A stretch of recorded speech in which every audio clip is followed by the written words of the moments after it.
विज्ञान बायोलॉजी, ठीक है।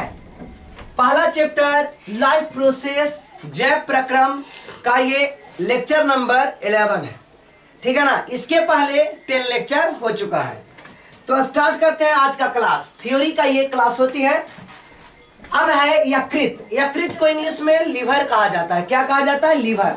यह शरीर का सबसे बड़ी ग्रंथि है, ठीक है ना। सबसे बड़ी ग्रंथि, ये VVI क्वेश्चन है। सबसे बड़ी ग्रंथि शरीर का कौन सी है? तो यकृत। इसका भार करीब 1.5 किलो होता है। कितना? 1.5 किलो। यह पेट यानी कि उदर के ऊपरी भाग के दाहिनी ओर स्थित होती है, ठीक है ना।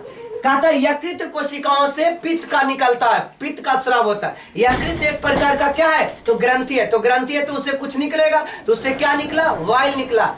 क्या निकला? वाइल। वाइल को इंग्लिश में क्या, हिंदी में क्या बोलेंगे? पित्त। और ये पित्त धीरे धीरे संचय हो जाता है पित्ताशय में, गैल ब्लैडर में संचित होता है। एक गैल ब्लैडर एक प्रकार की छोटी सी थैली जैसा एक रचना है, ठीक है ना। अब ये गैल ब्लैडर से अनेक छोटी छोटी यकृत नलिकाएं निकली होती है। छोटी छोटी अनेक नलिकाएं निकली होती है गैल ब्लैडर से, और ये जुड़ करके पित्त वाहिनी का निर्माण करता है। पित्त का कलर पूछेगा तो पित्त गाढ़ा हरा रंग का होता है। ये भी इंपॉर्टेंट है। पित्त का कलर कैसा है? हरा, गाढ़ा हरा रंग का, ठीक है ना। इसमें कोई एंजाइम नहीं होता है, याद रखिएगा। पित्त में कोई एंजाइम है क्या? तो पित्त में किसी प्रकार का एंजाइम नहीं है। पित्त के निम्नलिखित मुख्य कार्य हैं। 2 कार्य हैं इसका निम्नलिखित। पहला है पित्त आमाशय से ग्रहणी में आए अम्लीय कायम को, अम्लीयता को नष्ट कर देता है। जो कायम आया था, कायम देखे थे ना, अम्लीय कायम क्या था? तो अम्लीयता को ये खत्म कर देता है। अगर एसिडिटी ज्यादा होती है तो पित्त किसको? अम्लीय को समाप्त कर दे, उसे क्षारीय बना देता है, तथा ताकि आग्नेयाशी रस के एंजाइम के ऊपर क्रिया कर सके।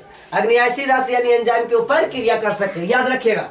पित्त का कार्य, पित्त आमाशय से ग्रहणी में आए। आमाशय से कहाँ आएगा? ग्रहणी में। ग्रहणी पहला भाग था, ठीक है ना। तो ग्रहणी में आया तो ये अम्लीय कायम को खत्म कर दिया और क्षारीय बना दिया।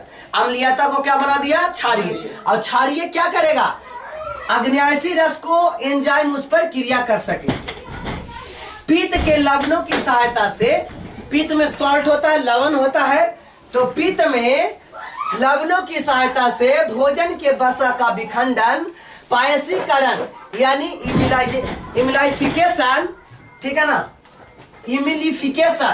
इमिलिफिकेशन होता है, पायसीकरण। याद रखिएगा, ये वाला VVI लाइन हो सकता है, ठीक है, कि पित्त के लवणों की सहायता से भोजन के वसा का विखंडन होता है, यानी कि वसा को टूटना, कई भागों में टूटना। डायरेक्ट वसा का पाचन नहीं हो पाता है ऐसी, या इसे पायसीकरण कहेंगे। पायसीकरण होता है, विखंडन होता है या फिर पायसीकरण होता है।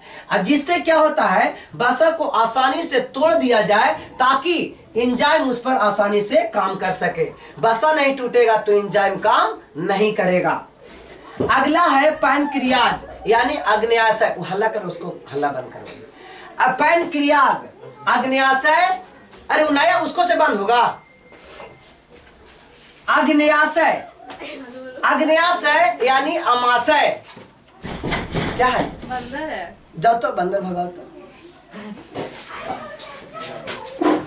हल्ला बंद करवाइए, सबको हल्ला पहले बंद करवाइए पूरा।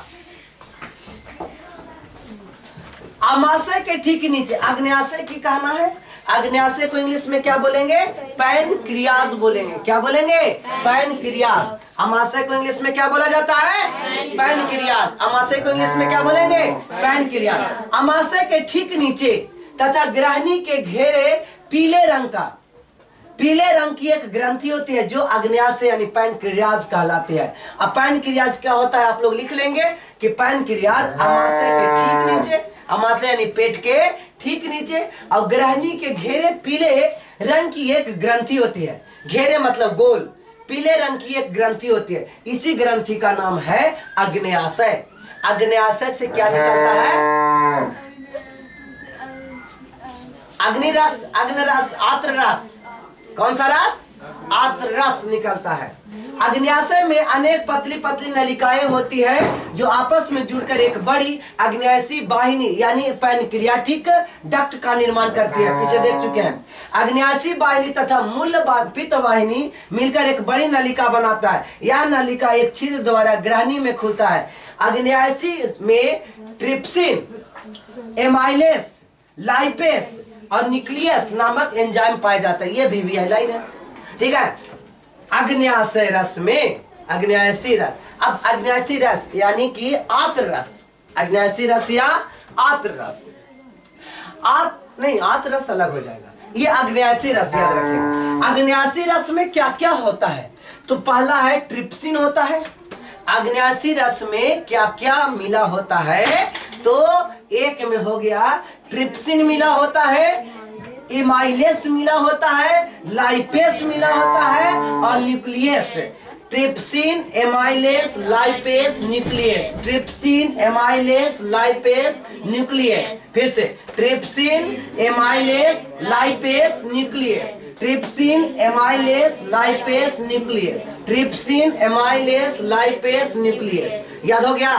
Trypsin, amylase, lipase, nucleus. फिर से बोलिए, ट्रिप्सिन, एमाइलेस, लाइपेस, न्यूक्लियस मिला होता है, ठीक है ना, नामक एंजाइम पाए जाते हैं। तो इसमें कितने प्रकार के एंजाइम? 4 प्रकार के एंजाइम पाए जाते हैं। अग्न्याशी रस में, पैनक्रियाटिक जूस में 4 प्रकार के एंजाइम पाए जाते हैं। ये एंजाइम कहलाता है ट्रिप्सिन, एमाइलेस, लाइपेस और न्यूक्लियस। अग्न्याशी रस एंजाइम भोजन के अवयवों को इस प्रकार क्रिया करता है। एमाइलेस स्टार्च एवं ग्लूकोज माल्टोस में बदलता है। एमाइलेस मिल करके, स्टार्च और ग्लूकोजन पहले से बना हुआ है, स्टार्च और ग्लूकोजन पहले से है, तो एमाइलेस मिल करके इसको माल्टोस में बदल देगा। किस में बदल देगा?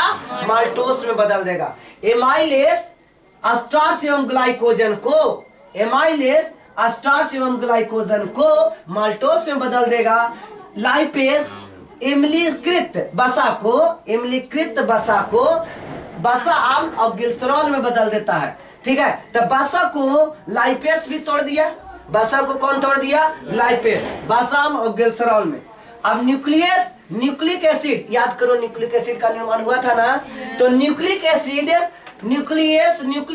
को न्यूक्लियोटाइड्स में तोड़ देता है। किस में तोड़ देता है? न्यूक्लियोटाइड्स में तोड़ देता है। इस प्रकार से माल्टोज, वसा आम्ल, ग्लिसरॉल और न्यूक्लियोटाइड्स का निर्माण हो गया।